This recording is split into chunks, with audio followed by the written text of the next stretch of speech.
Now, habang nagkakanda kayo ng training or going or palapit yung training nyo, dito, gawa na kayo ng cash book, meron kayong payroll, yan, add payroll, yan, no? Sino yung bibigyan nyo, yung trainer nyo. Halimbawa, honorarium, salary, allowance, oh. Di ba? Batch, anong batch? Oh, di ba? Budget, release, pending, oh, di ba?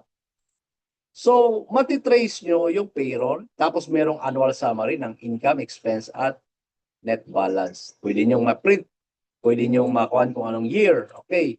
Sa cash book, pwede yung by batch na expense, all types, income, expense, all categories, yan. Pwede nyo ma-categorize yung transactions. And even, ang napakaganda, nandito yung receipt number, nandito yung amount, description, batch, anong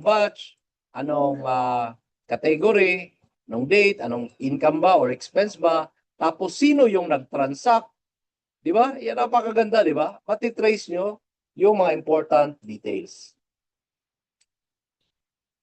Now, okay na tayo sa finance, punta tayo ng assessment center.